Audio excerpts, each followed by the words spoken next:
Fala, meu povo arretado, vamos embora responder todas as questões de mecânica da prova da SpaceX 2019. Eu quero dizer aqui para vocês que neste vídeo eu estou seguindo a sequência de questões da prova modelo A, beleza? Então a primeira questão de mecânica que apareceu pra gente foi a questão 23. Se liga só. Duas polias A e B ligadas por uma correia inextensível têm raios RA igual a 60 centímetros e RB igual a 20 centímetros, conforme o desenho abaixo. Admitindo que não haja escorregamento da correia e sabendo que a frequência da polia A corresponde a 30 RPM, então a frequência da polia B é... Fera, já de cara nós temos uma questão sobre transmissão do movimento circular por uma correia, né? Perceba que as polias, né, ou as engrenagens, elas giram em eixos diferentes. E aí o que é que você deveria lembrar nessa questão aqui? Tá vendo? Quando eu tenho uma transmissão do movimento circular por correia, nós sabemos que a velocidade linear das polias tem que ser a mesma, né? A velocidade dessa correia para cada ponto que você pegar, ela tem que ser a mesma velocidade linear. Ou seja, na transmissão do movimento circular por correia, a velocidade da correia é igual para todos os pontos. Então a velocidade linear da polia A é igual à velocidade linear da polia B. Tá vendo? Como é que se calcula a velocidade linear no movimento circular uniforme? Eu lembro para você. A velocidade linear no movimento circular uniforme é dada pela relação 2π RF. Então a velocidade linear no movimento circular é dada por essa relação aqui. 2π que multiplica o raio, que multiplica a frequência. Tranquilo? Se você prestar atenção nessa relação, você sabe que a velocidade da polia A e a velocidade da polia B são iguais. Então, para a gente, essa velocidade aqui é uma constante. Se você jogar esse raio para o outro lado, esse raio vai passar dividindo. Então eu posso escrever o seguinte, ó. Olha só. Eu posso escrever que a velocidade dividido pelo raio é igual a 2π que multiplica a frequência. Tranquilo, fera? Nessa questão, como eu sei que as velocidades são iguais, então para mim essa velocidade é uma constante. Tranquilo? Esse 2π também é uma constante. E aí você percebe que a frequência e o raio são grandezas inversamente proporcionais. Quanto menor for o raio, maior vai ser a sua frequência. Beleza? Quanto menor o raio, maior vai ser a frequência. Então, obviamente, que a frequência da polia B deve ser maior que a frequência da polia A. Se a frequência da polia A é de 30 RPM, essa alternativa A e essa alternativa B já está fora. Porque se o raio da polia B é menor, sua frequência tem que ser maior. Tá vendo? Quantas vezes o raio da polia B é menor que o raio da polia A? Olha para cá. O raio da polia A é de 60 centímetros e o raio da polia B de 20 centímetros. Ora, 20 centímetros é 3 vezes menor do que 60. 60 sobre 3 me dá 20. Então, o raio da polia B é 3 vezes menor que o raio da polia A.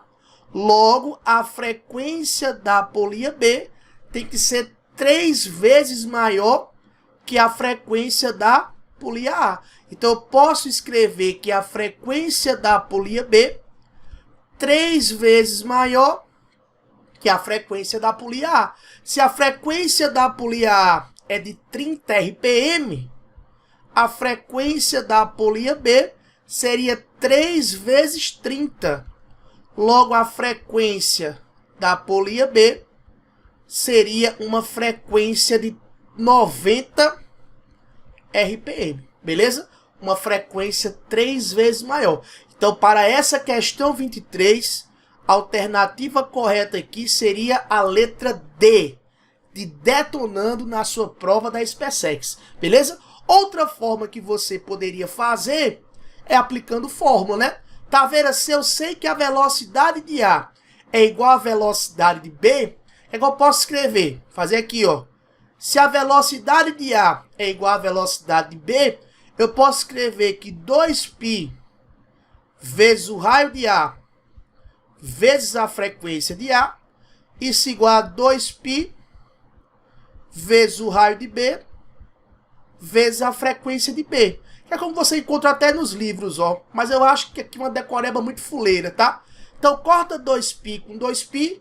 Eu tenho que, quando a transmissão for por correia, o produto RA vezes FA é igual ao produto RB vezes FB. Se você for substituir os valores, ó, pegaria raio de A 60, frequência de A 30 RPM. Raio de B 20, frequência de B é a pergunta, tranquilo? Quando você fizesse aqui a simplificação, ó, por exemplo, 60 dividido por 20, aqui fica 1, aqui fica 3.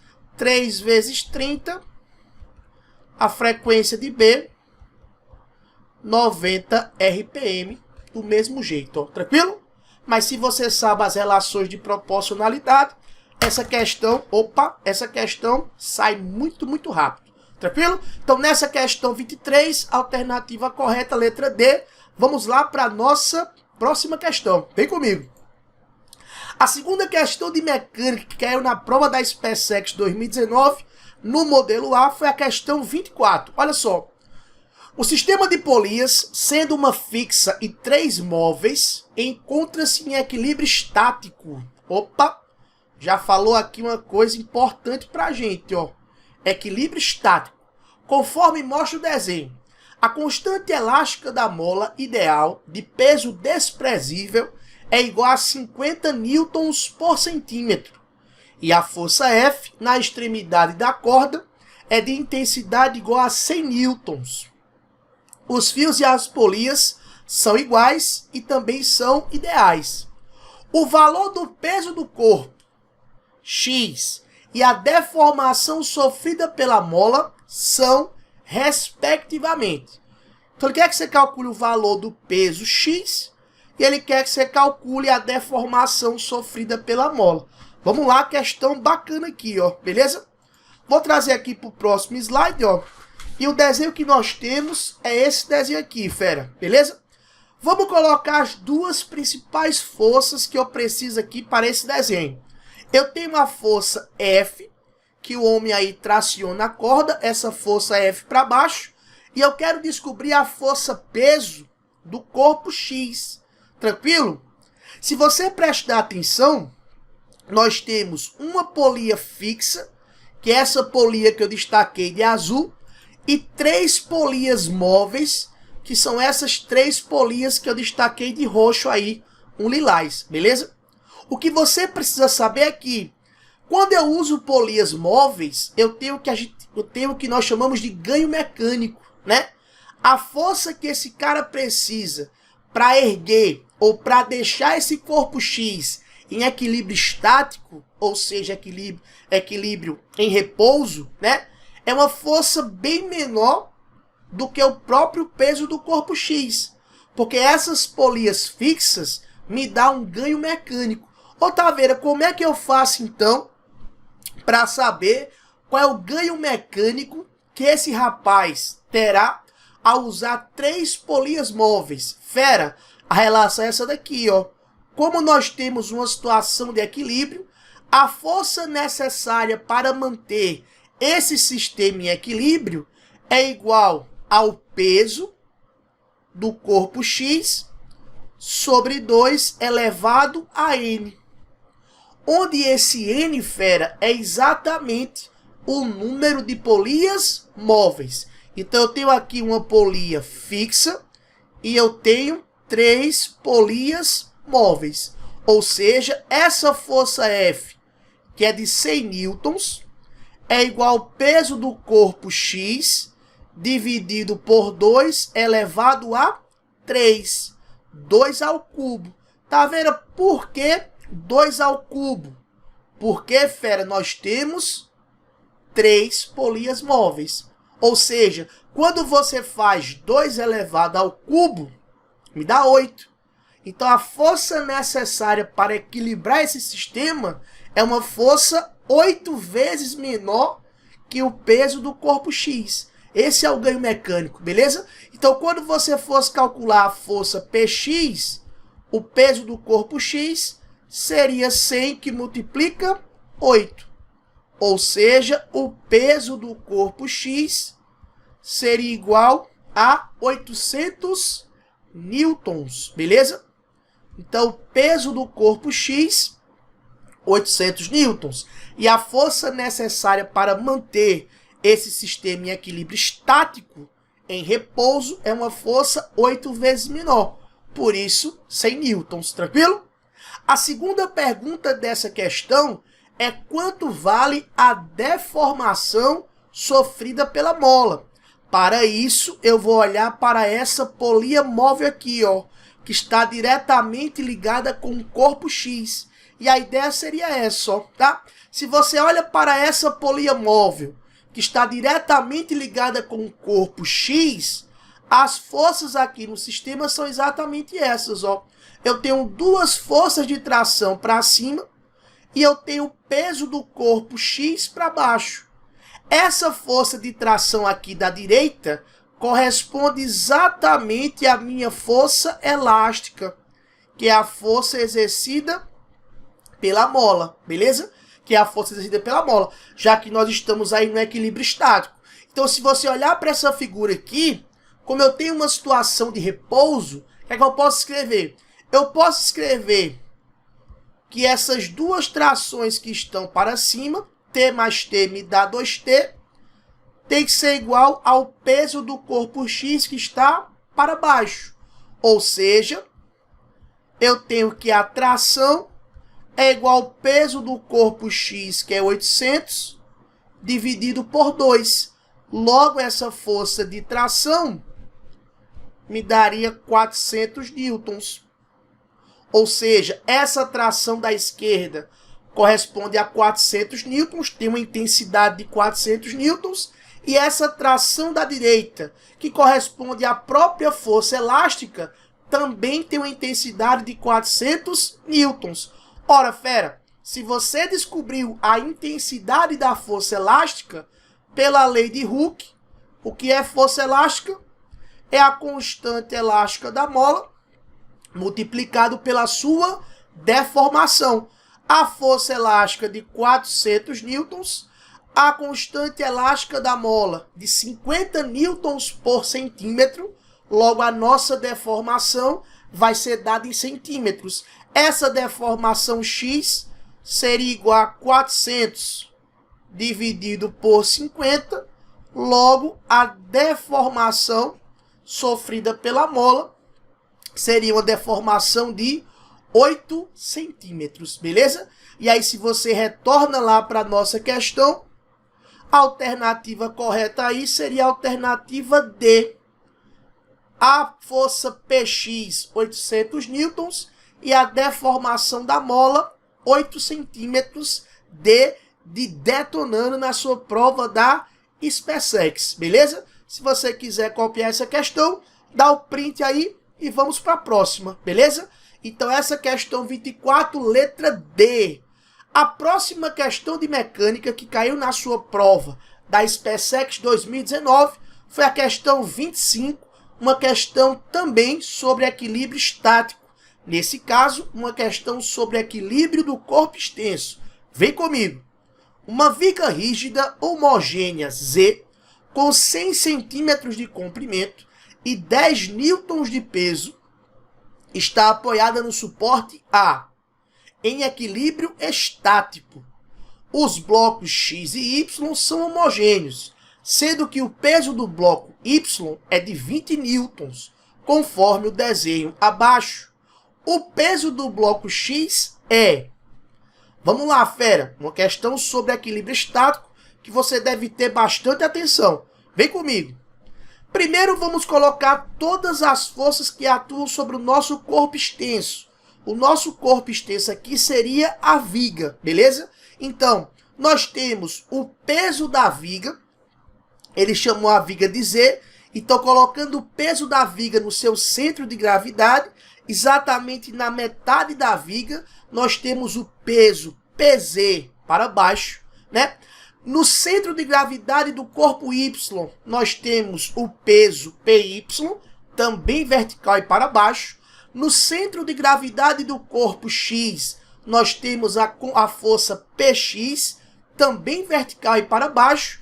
E a força com que o apoio A exerce sobre a viga, que é a nossa força normal. Fera, nessa questão você precisa escolher o polo, né? O eixo de rotação, que nesse caso aqui vai ser o nosso próprio apoio. Então eu vou colocar o polo exatamente no apoio A, beleza? E aí você precisa lembrar que numa questão de equilíbrio estático, se esse corpo extenso está em equilíbrio estático, duas condições, feras, são necessárias para o equilíbrio do corpo extenso. Primeiro, o somatório de todas as forças que atuam sobre o corpo deve ser igual a zero. Então eu posso afirmar que a normal de A que está para cima é igual ao somatório da força PY mais a força PZ mais a força PX. Mas o mais importante para essa questão, se esse corpo extenso está em equilíbrio, a segunda condição é que o somatório de todos os momentos que atuam sobre essa barra deve ser igual a zero. Ou seja, o somatório de todos os momentos em torno do polo deve ser igual a zero. E aí, se você prestar atenção, a força PZ está à esquerda do polo. Então, ela faria essa barra girar no sentido anti-horário. A força PY também está à esquerda do polo. Então, ela também faria essa barra girar no sentido anti-horário. Já a força PX está à direita do polo. Ela faria essa barra girar no sentido horário. Mas tá vendo? A barra, pela condição de equilíbrio estático, ela nem pode girar no sentido horário, nem pode girar no sentido anti-horário. Ou seja, quando você pegar o momento do peso PX, esse momento do peso PX deve ser igual ao momento do peso PZ mais o momento do peso PY. Tranquilo, fera? Então, para que essa barra fique em equilíbrio, o momento da força PX deve ser igual ao momento da força PZ mais o momento da força PY. O que é momento? Lembra que o momento é o produto da força vezes a distância. Lembrando que essa distância aqui é a distância da linha de ação da força até o polo.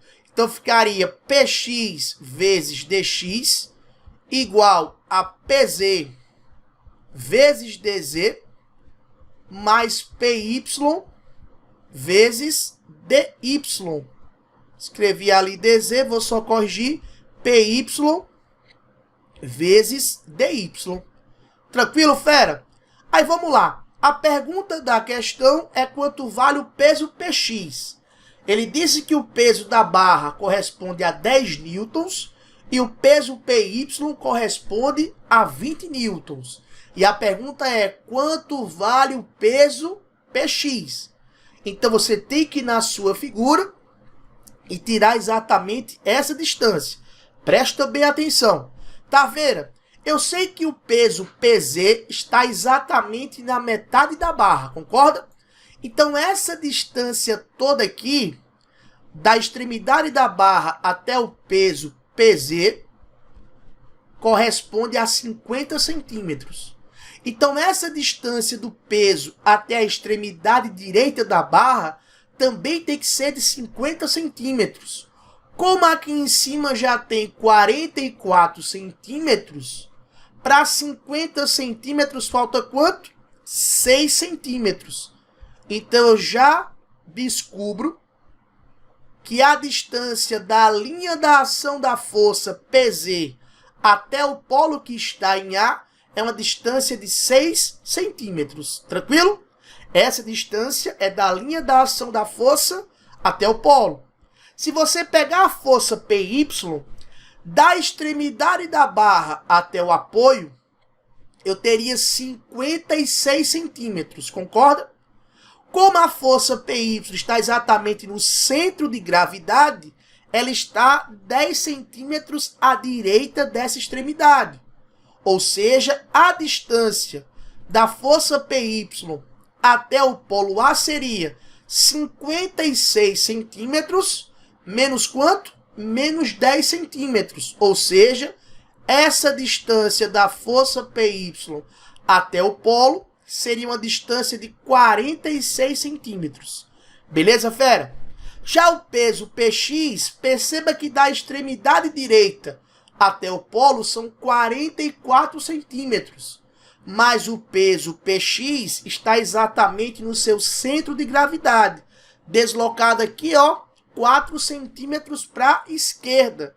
Então, se daqui para cá são 44 centímetros, menos 4 centímetros, essa distância aqui seria de 40 centímetros. Então, recapitulando, a distância do peso PX até o polo, 40 centímetros.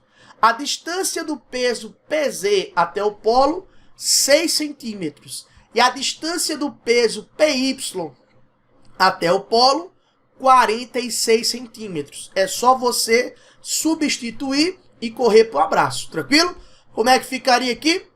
Força PX vezes a distância dx até o polo, 40 centímetros. Força PZ, que é de 10 newtons, distância da força PZ até o polo, 6 centímetros. Força PY, 20 newtons, ele disse na questão.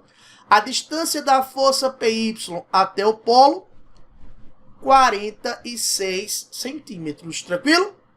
Agora o que nós podemos fazer aqui, vamos simplificar, né, fera?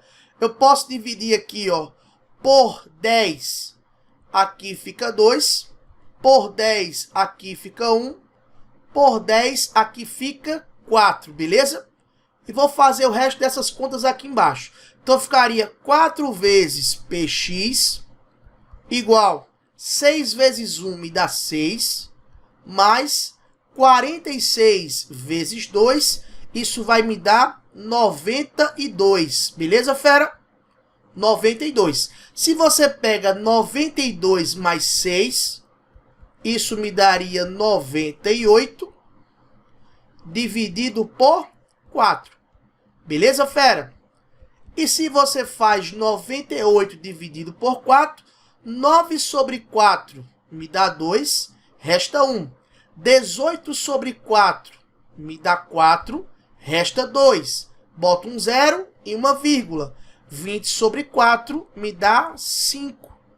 Conclusão, a força Px corresponde a uma força de 24,5 newtons, beleza? E aí, se você retorna lá para a nossa questão, só voltando aqui, opa, a alternativa correta seria a alternativa E, de eu vou passar na prova da SpaceX. Se você quer tirar o print dessa questão, coloca aí de novo as forças para vocês, ó. As distâncias, volta aí.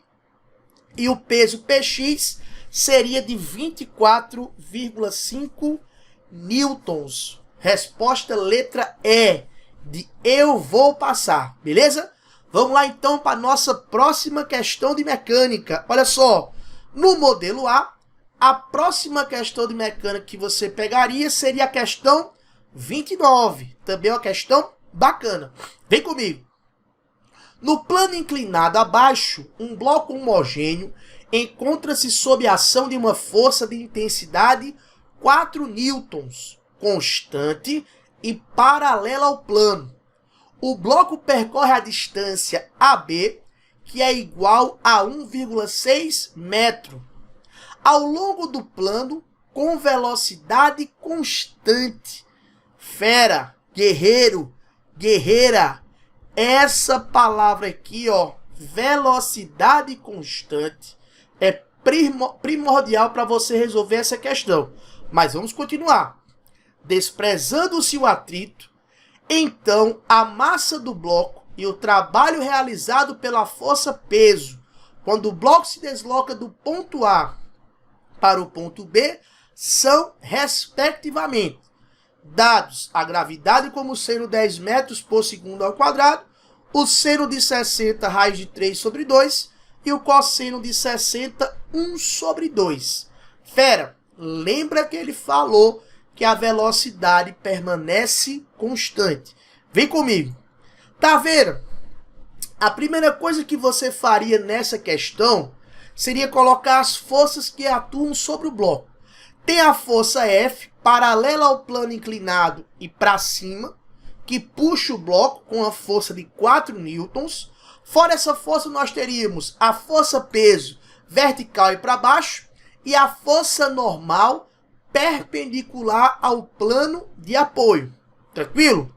Fera, como esse bloco sobe com velocidade constante, primeira lei de Newton, esse corpo encontra-se em equilíbrio dinâmico.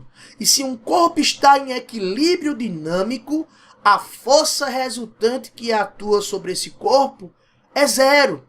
Então, quando você somar essas três forças que atuam sobre o bloco, o somatório dessas três forças teria que dar zero.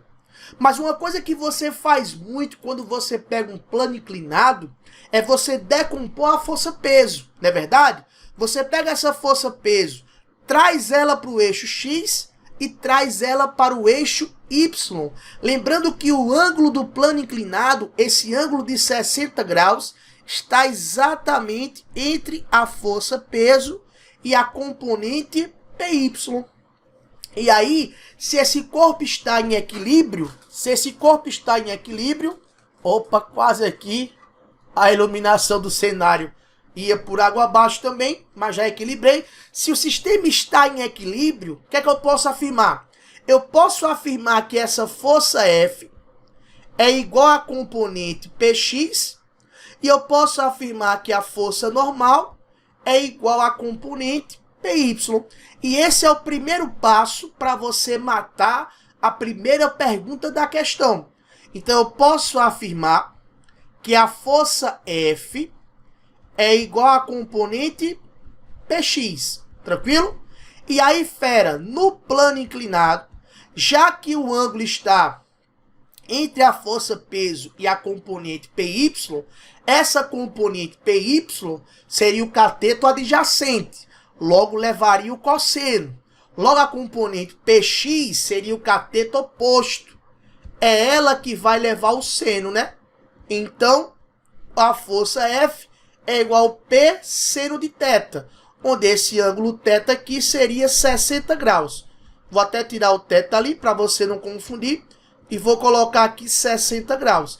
Então, a componente do peso no eixo X seria o P seno de 60. Tá vendo? Essa força F, ele falou na questão, 4 newtons. Como é que eu faço para calcular a força peso? Massa vezes gravidade. 10 metros por segundo ao quadrado. Tá vendo? E o seno de 60? Raiz de 3 sobre 2. Tranquilo? E nós matamos a primeira pergunta.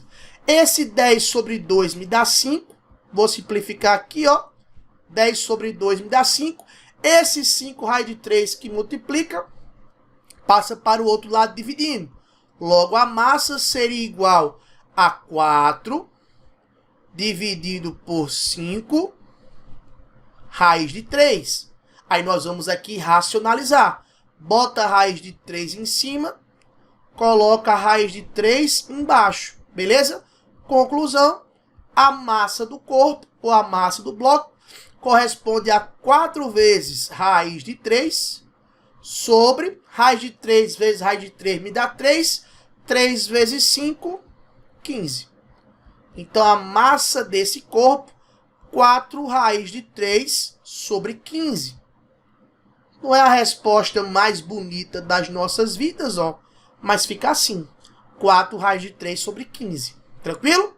E para você calcular a força-peso, fica ligado. Taveira, para calcular o trabalho da força-peso, eu lembro que trabalho da força-peso, mgh.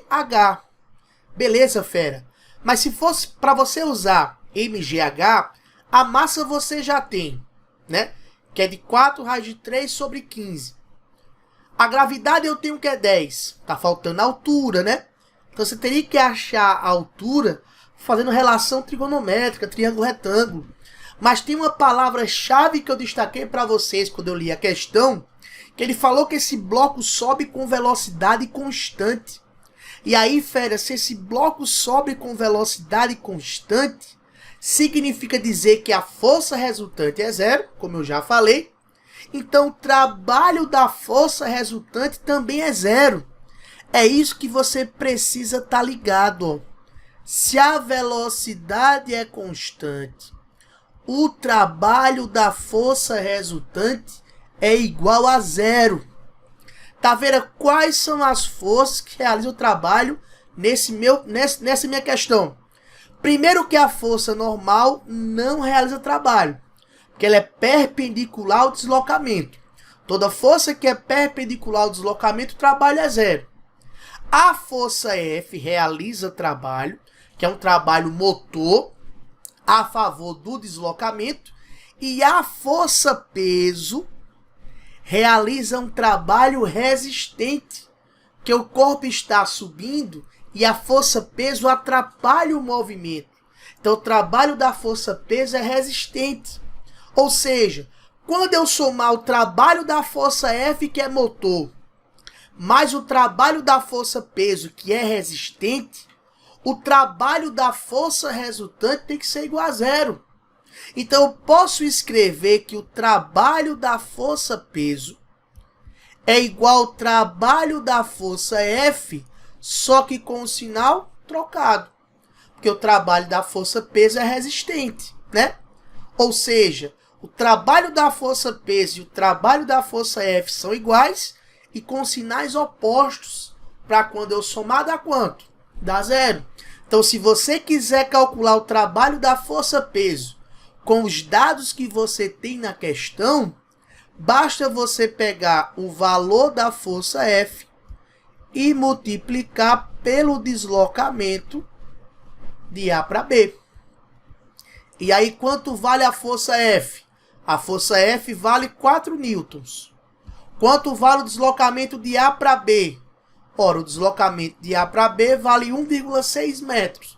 Conclusão, o trabalho da força-peso é um trabalho de menos. Quando você fizer 4 vezes 1,6, isso me daria 6,4 Joule, beleza? Então, trabalho da força-peso, 6,4 Joule negativo, que é um trabalho resistente. Então, a massa, 5 raiz de 3 sobre 4 raiz de 3 sobre 15 quilogramas. E o trabalho da força-peso, menos 6,4 Joule.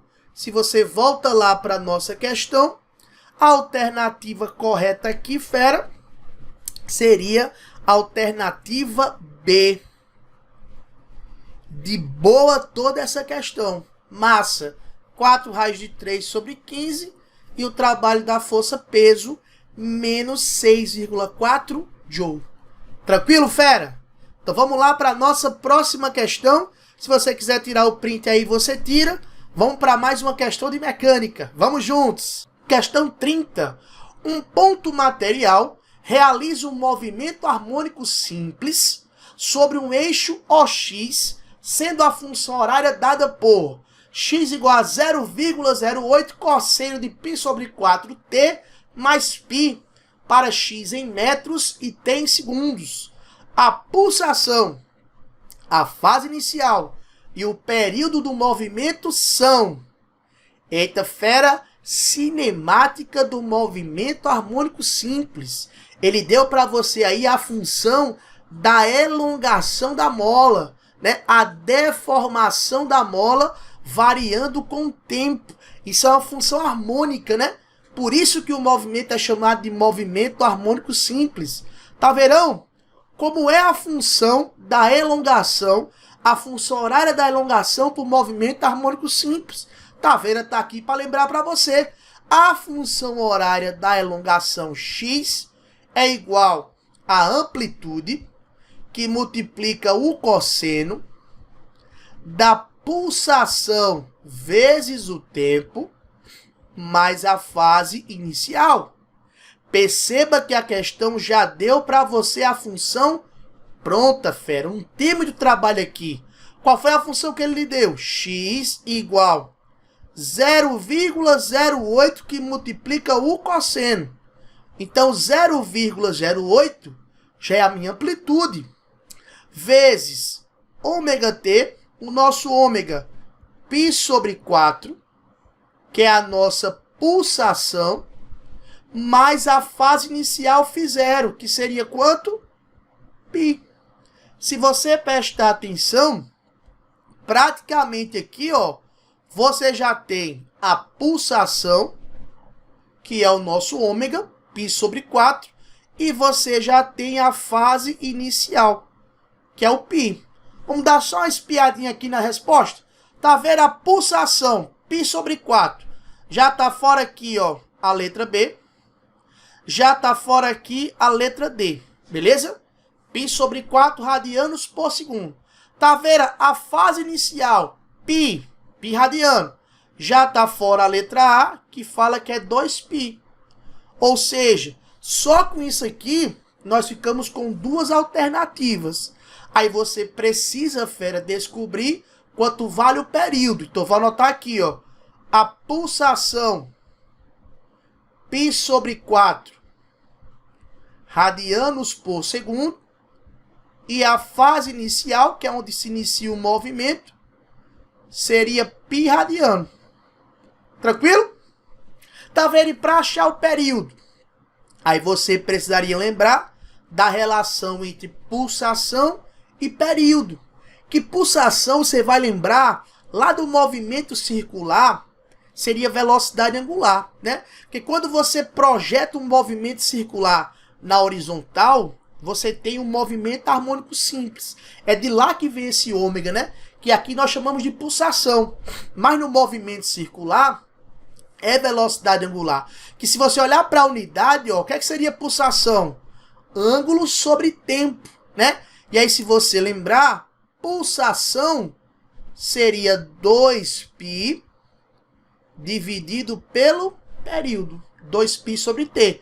E como você quer calcular o período seria 2π dividido pela pulsação, né? Pelo ômega. Então, seria 2π dividido por π sobre 4. Beleza? Multiplicação de fração repete a primeira. Aliás, divisão de fração, perdão, repete a primeira. Multiplica pelo inverso da segunda. Beleza? E aí, fera, esse π vai embora com esse π. Quando você fizer 2 vezes 4, o produto 2 vezes 4, o meu período, acabei escrevendo o ômega aqui, o meu período seria igual a quanto? 8 segundos, né? Então, o período desse movimento harmônico simples aí seria, fera, um período de 8 segundos. Tranquilão? Então, a pulsação π sobre 4 radianos por segundo, fase inicial π radiano e o período 8 segundos. Conclusão? A alternativa correta aqui para essa questão, alternativa é, diga para você mesmo, eu vou passar na prova da SpaceX. Vamos lá para mais uma questão de mecânica. Olha só, Questão de número 31.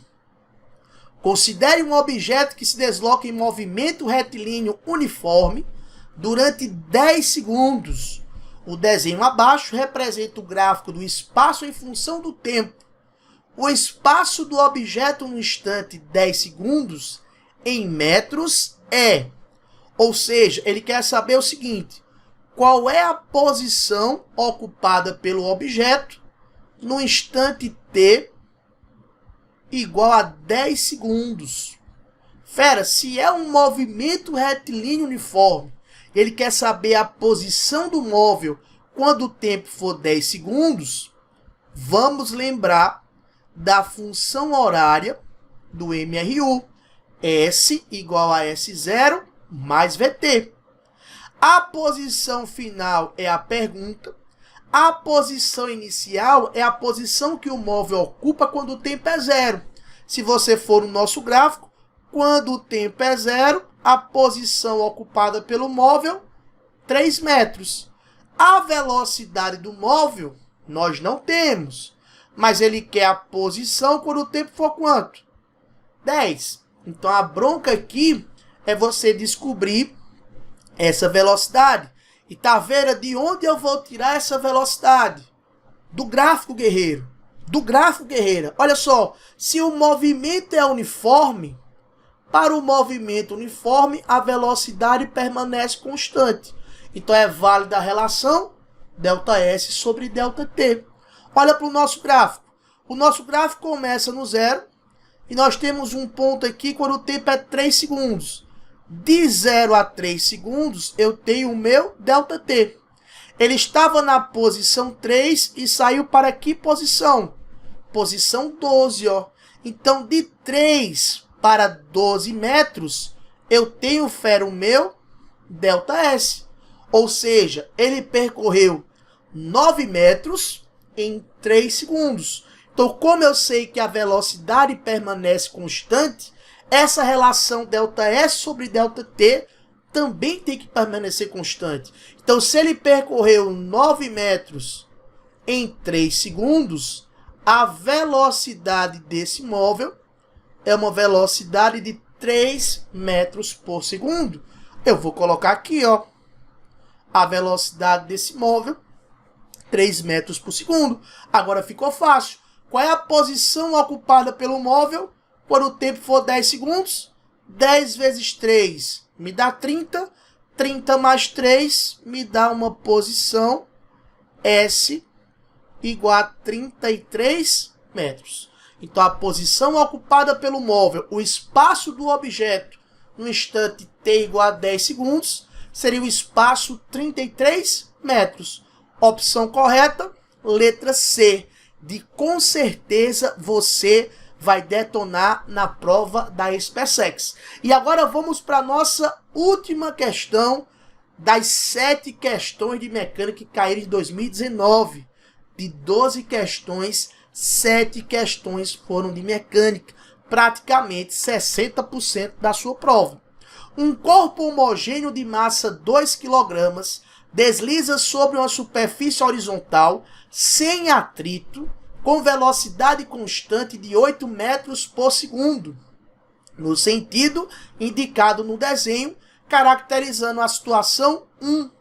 A partir do ponto A, inicia a subida da rampa onde existe atrito. O corpo sobe até parar na situação 2. E nesse instante, a diferença entre as alturas dos centros de gravidade nas situações 1 e 2 é de 2 metros. Ou seja, ele subiu 2 metros na vertical. A energia mecânica dissipada pelo atrito durante a subida do corpo na rampa da situação 1 até a situação 2 é: considere a gravidade como sendo 10 metros por segundo ao quadrado. Olha só, fera. Ele quer que você calcule a energia dissipada pelo atrito quando o corpo sobe a rampa, beleza? E aí, se você prestar atenção, o que é que nós vamos fazer aqui? Eu sei que na situação 1 ele tinha velocidade. Na situação 2, ele subiu 2 metros até parar, beleza? Eu sei que quando o corpo tem velocidade, a energia que está associada à velocidade é energia cinética, energia relacionada ao movimento dos corpos. Então, na situação 1, se eu coloco o meu nível de referência aqui no solo, ele não tem altura, mas tem velocidade, então tem energia cinética. Na situação 2, ele sobe a rampa e para. Se ele tem um deslocamento vertical, se ele tem altura, ele armazena energia potencial gravitacional. Então eu posso fazer o seguinte, tá vendo? Na situação 1, a energia total do corpo, que eu vou chamar de energia mecânica 1, é a própria energia cinética, né? E como é que eu faço para calcular a energia cinética, fera? mv² sobre 2, onde a massa do corpo é de 2 kg, a velocidade 8 metros por segundo, isso tudo sobre 2. Conclusão, a energia mecânica, a energia total na situação 1 seria a própria energia cinética, 64 Joule, beleza? Na situação 2, Taveira, ele só tem altura, não tem velocidade. Então a energia total na situação 2 é a própria energia potencial gravitacional. Como é que calcula a energia potencial gravitacional, fera? mgh, ou seja, 2 kg da massa, 10 metros por segundo ao quadrado da gravidade e uma altura igual a 2. Conclusão, a energia mecânica na situação 2 seria de 40 Joule. 2 vezes 2, 4. 4 vezes 10, 40 Joule. Tá vendo? Se antes ele tinha 64 Joule e depois ele tem 40 Joule, qual foi a energia dissipada? Muito bem, fera. 24 Joule. Como é que você faz para calcular a energia dissipada? É a energia que eu tenho antes menos a energia que eu tenho depois, né? Se ele tinha 64 Joule antes e depois ele passa a ter 40 Joule, ou Joule, como queiram, tá? A energia dissipada seria 64 menos 40. Conclusão, a energia dissipada pela força de atrito seria, fera, uma energia de 24 Joule, beleza? E aí, se você retorna lá para a nossa questão, a alternativa correta aqui seria a letra C. Com certeza você vai passar na prova da SpaceX. Então, fera, em 2019 foram 7 questões das 12 questões da prova de física. Praticamente 60% da prova foi mecânica. Se você gostou desse vídeo, deixa o seu like, inscreva-se no canal e vamos juntos em busca do seu sucesso. Até a próxima. Valeu!